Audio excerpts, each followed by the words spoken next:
안녕하세요. 머니네버슬립 짐즈 에디터입니다. 테슬라 로보택시 행사가 우리나라 시간으로 지난주 금요일 아침에 있었죠. 그 이후로 이제 여러 반응이 좀 엇갈리고 있는 것 같은데요.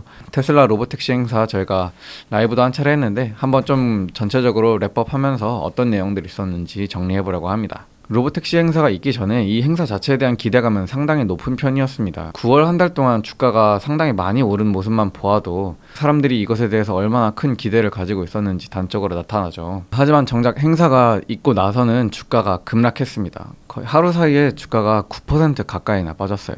네, 이런 주가 그래프만 보셔도 아시겠지만 시장 반응은 좀 실망스럽다라는 여론이 주됐습니다. 구체적으로 어떤 이야기가 있었는지 간단히 요약을 드리자면은, 먼저 이 행사를 통해서 크게 세 가지 종류의 제품이 소개됐었는데요. 이제 먼저 일찍이부터 공개하기로 예고했었던 로보택시가 있었습니다. 지금 그림에서 보고 계신 바로 이 차량이 테슬라가 이번에 새로 공개한 사이버캡이죠. 내부 모습은 이렇게 생겼습니다. 이제 2인승에 따로 운전대나 아니면 페달을 찾아볼 수 없는 형태로 제작이 되었고요. 네, 좌석이 두 개뿐인 대신에 트렁크 공간은 상당히 넓게 빠진 모습을 보실 수 있는데요. 만약에 공항으로 이동하기 위해서 택시를 이용하는 승객이 사이버캡을 이용하게 되면은 짐을 싣거나 하는 데는 상당히 편리할 것으로 보입니다. 문도 이렇게 멋있게 버터플라이 형태로 열리고요. 이외에도 밝혀진 내용들 간략하게 짚어드리자면은, 말씀드렸던 것처럼 버터플라이의 투도어 2인승 형태로 나왔고, 한 가지 재밌었던 거는 이 차량이 이제 따로 케이블이 없이 무선으로 충전될 것이다, 배터리가. 그렇게 이야기를 했었고, 가격은 $30,000 이하가 될 것으로 예상을 하고 있고, 이에 따라서 사이버캡의 운임 요금이 공공버스 수준으로 낮을 것이다 라고 이야기를 했습니다. 공공버스가 마일당 $1 수준인데 사이버캡은 마일당 20센트 수준으로까지 그 운임을 낮추는 걸 목표로 하고 있다고 해요. 사진으로 보셨듯이 운전대도 없고 페달도 없고요. 2026년부터 사이버캡 자체는 생산이 시작이 되는데, 그 로보택시 서비스는 2025년부터 캘리포니아와 텍사스에서 시범 운행을 할 것이라고 이야기를 했습니다. 이것이 가능한 이유는 이제 FSD가 사이버캡에서 사용되는 거나 모델 3나 Y에서 사용되는 게 어쨌든 본질적으로 같은 소프트웨어를 사용하기 때문에, 현재 supervised FSD가 아니라 unsupervised, 사람이 직접 운전대를 잡지 않고 운행을 하는 그런 자율주행 시스템은 이제 시범적으로 일찍이 개시가 될 것이다, 그렇게 이야기를 하고 있습니다. 다음으로 공개된 것은 이제 로보밴이었습니다. 이거는 약간 서프라이즈 요소였죠. 물론 이전에도 과거 로보밴에 대한 소식들이 있긴 했었는데, 명시적으로 이번 행사에서 로보밴을 공개할 거다라고 이야기하지 않았었는데, 나름의 깜짝 요소로 나온 그런 차량입니다. 디자인만 보면은 약간 트램처럼 생기기도 했고, 뭔가 미래 도시에 다닐 법한 그런 버스처럼 생기기도 했죠. 이것도 내부 사진 한번 봐봅시다. 이런 식으로 좌석이 배치가 되어 있는데요. 일론 머스크 설명에 따르면은 최대 20인승의 무인 밴이 될 거라고 합니다. 사진처럼 이제 좌석이 배치가 되어 있는데, 이렇게 되면은 누군가는 역방향으로, 이제 이쪽에 앉으신 분들은 역방향으로 타게 되잖아요. 그냥 한쪽을 바라보게 좀 설계를 했으면 안 됐나 싶기도 한데, 아마 출입구를 가운데다가 놓으려고 하다 보니까 좀 이런 식으로 양쪽으로 좌석을 두게 된 것 같습니다. 네, 이것에 대해서는 상세 스펙이 그렇게 많이 밝혀진 것은 없었고요. 그냥 최대 20인승의 무인 밴이 될 거고, 이게 공공교통수단이나 물류 운송수단으로 활용될 것이다 라고만 언급을 했습니다. 다음으로 또 이번 행사에서 한 가지 재밌었던 거는 이제 옵티머스를 직접 사람들이 만나볼 수 있는 기회였다는 점이에요. 이전까지는 그냥 시연 영상으로만 보던 옵티머스를 이제 면대면으로 볼 수 있게 된 거죠. 행사에 참여한 관객들이랑 옵티머스가 가위바위보도 하고, 이런 식으로 여기에 간식이나 음료도 직접 서빙을 하고, 춤을 추기도 하고, 여러 가지 쇼케이스를 보였는데요.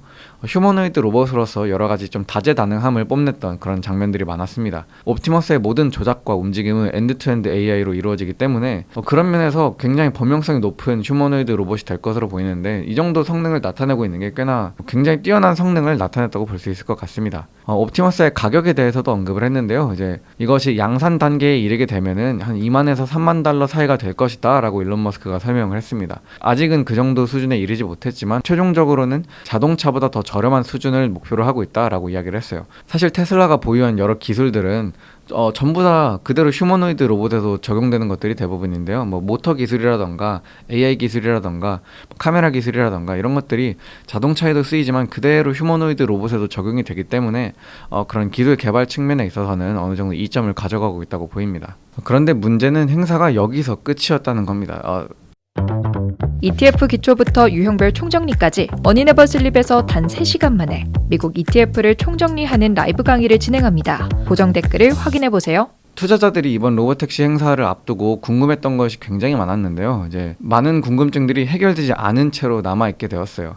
뭐 대표적으로 이번 사이버캡의 수익화를 어떻게 할 것인가, 뭐 그 타임라인은 언제부터 영업을 시작할 것인가, 이런 것들에 대해서도 전혀 언급이 없었고요. 자율주행의 안전성, 구체적인 뭐 FSD가 버전이 어디까지 업데이트가 되었고, 뭐 새로운 버전의 성능이 이전 버전과 비교해서 얼마나 개선되었고, 이런 것들에 대해서 사이버캡에 실제로 탑재된 FSD에 대한 언급도 크게 없었고요. 많은 월스트리트 애널리스트들이나 많은 투자자분들이 기대하셨을 저가형 전기차에 대한 소식도 전혀 없었습니다. 뭐 사실 이 부분에 있어서 테슬라가 좀 억울할 수도 있는 거는, 테슬라나 일론 머스크 본인은 이번 행사에서 저가형 전기차가 뭐 공개될 거다 이런 얘기를 전혀 하지 않았었거든요. 이제 다만 시장에서는 그걸 되게 많이 기대를 하고 있었는데, 이제 그것에 대한 언급이 없었습니다, 결과적으로는.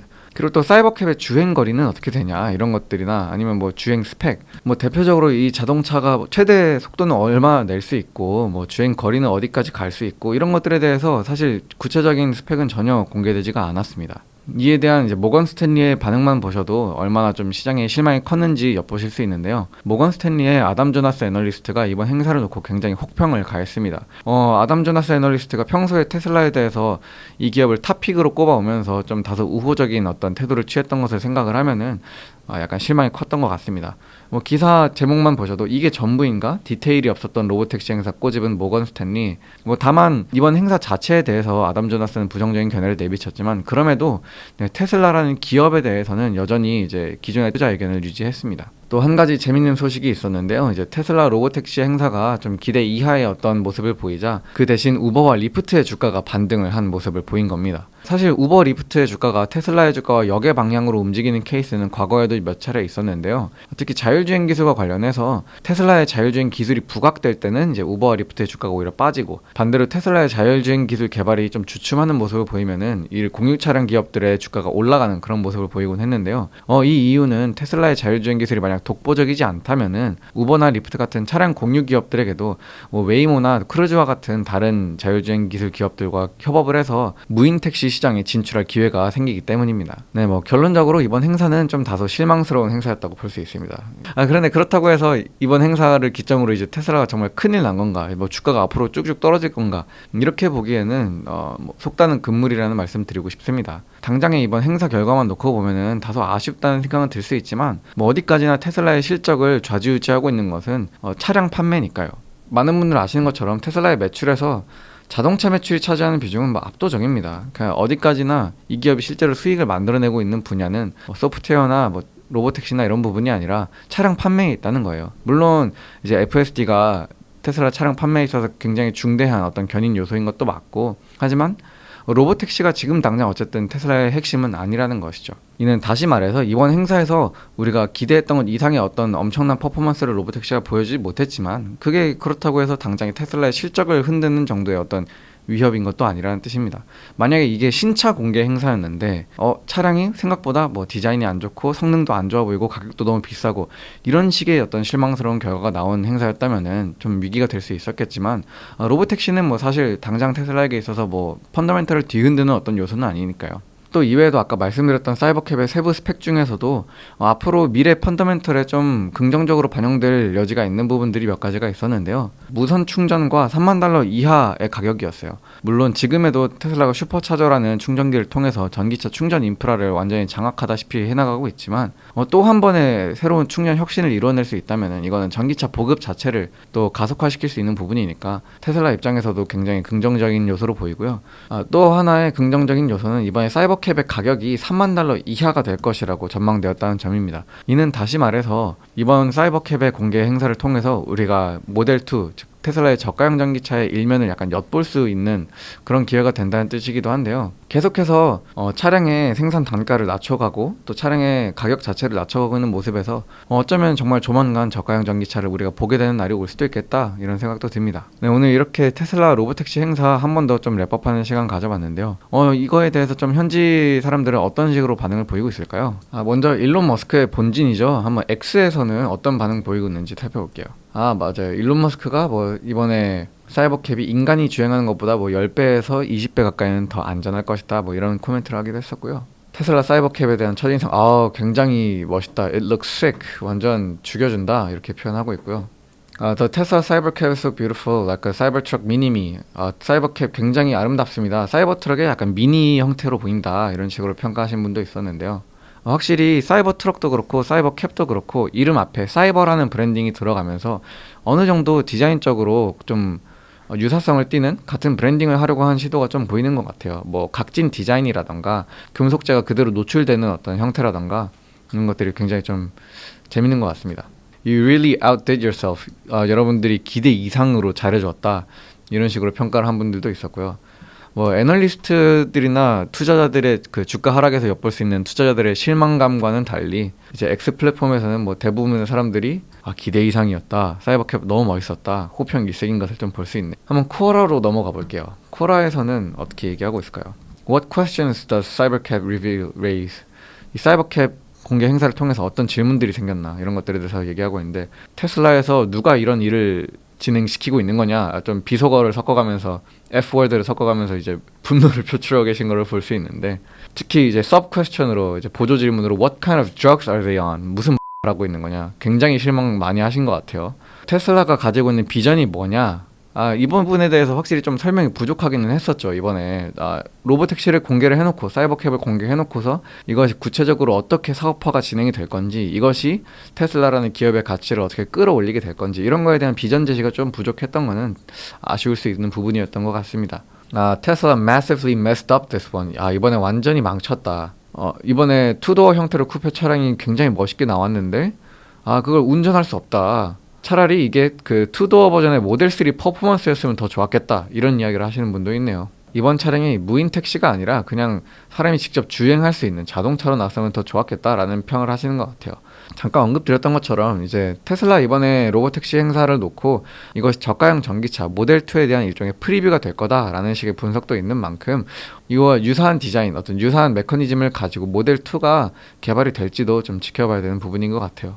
$30,000 아래 가격으로 책정된다면 사이버캡을 구매하실 건가요? 이분 뭐 말씀하시는 내용을 보니까 본인이 1990년대부터 이제 자동차 업계에서 일을 하셨고, 뭐 그동안 이제 다양한 EV의 발전들을 봐왔는데, 테슬라가 이렇게 시장을 깜짝 놀래키는 새로운 혁신을 제시하는 것에 대해서 굉장히 또 흥미롭게 보신 것 같아요. 그러나, however, 뭐 항상 그렇지만 그러나 뒤에 중요한 내용이 오는 거죠. We need to consider whether Tesla can maintain its high standards at this price point. 이 정도 가격대에서도 테슬라가 계속해서 자신들의 어떤 그 높은 스탠다드를 유지할 수 있을 것인가에 대한 의문을 제기하는 분도 있네요. 확실히 가격대를 3만대까지 낮춰버리면은 뭐 저렴해지는 건 당연히 좋은 일이지만, 그렇다고 해서 차량의 퀄리티도 같이 떨어지면 안 되잖아요. 지금 뭐 최근에 또 모델 3 같은 경우에는 페이스리프팅을 하면서 뭐 주행감도 개선이 된다던가, 전체적으로 그 차량을 사용하는 사용자들 입장에서의 어떤 경험도 많이 개선된 것들이 있는데, 가격이 내려오면서 다시 이제 안 좋은 승차감이라던가 뭐 주행 거리가 짧아진다던가 성능 출력이 안 좋아진다던가, 이런 식으로 성능이 다시 내려오게 되면 또 그것대로 부정적인 요소가 될 수 있겠죠. 한번 지켜봐야 될 것 같습니다. 네, 이렇게 사이버캡에 대한 또 반응들도 마지막으로 한번 확인해 봤는데요. 여러분들 생각은 좀 어떠신가요? 이번에 로보택시 행사 약간 기대에 아쉬웠던 것도 있기는 하지만, 그럼에도 또 테슬라의 미래 어떤 전망을 살펴보고 왔을 때 오히려 지금이 바이 더 딥의 타이밍으로 봐야 될까요? 여러분들의 생각도 궁금합니다. 한번 댓글로 많은 의견 남겨주세요. 머니네버슬립 뉴스레터와 네이버 프리미엄 콘텐츠 지금 바로 구독해보세요.